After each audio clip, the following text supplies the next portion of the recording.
Number of global daily coronavirus cases. Why aren't you admitting any people? Why have you got no oxygen beds available? Emergency room of one of Delhi's biggest hospitals.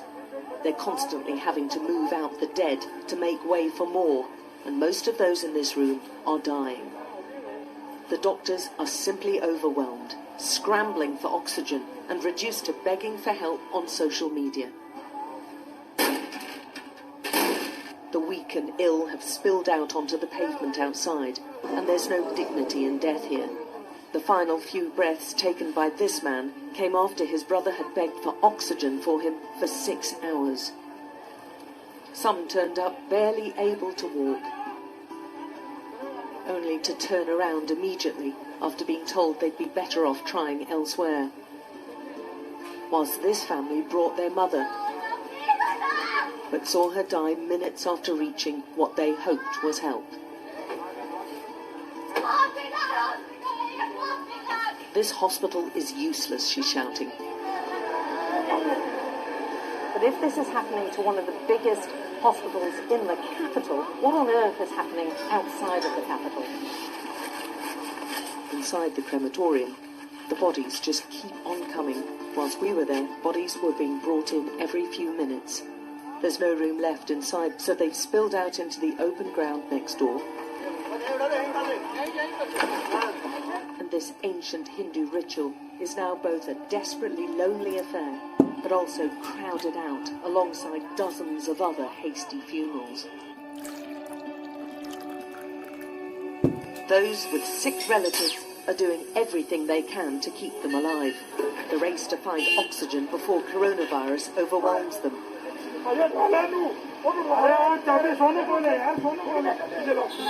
Quickly, he's shouting. They know every minute counts. The narrow street outside this Sikh temple in East Delhi is crowded with vehicles, full of sick and dying people. Desperate people gasping for air, for oxygen that the hospitals can't provide. These are like gold dust in this city, with a black market value of 4 times their normal price.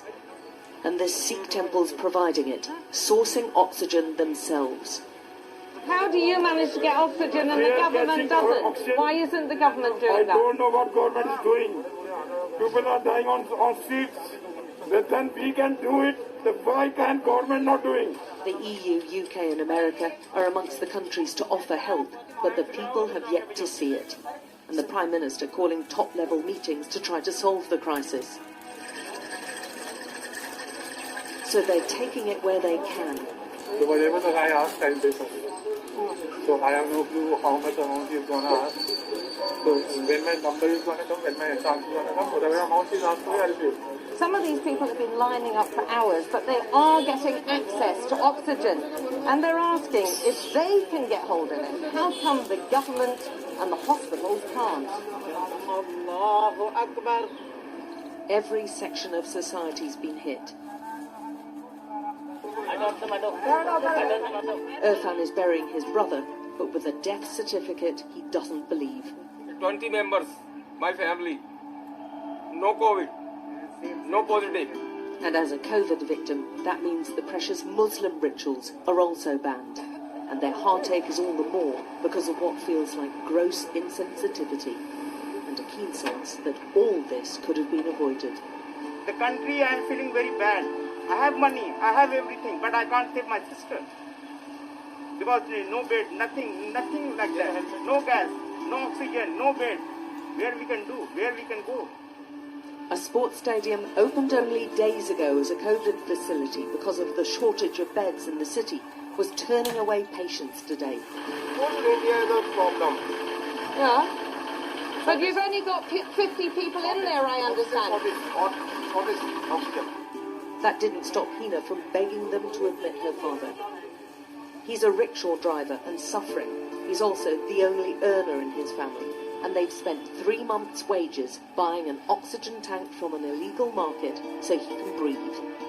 Rich or poor, Indians are doing whatever they can to keep breathing. All across the city and across the country, coronavirus is leaving its scars on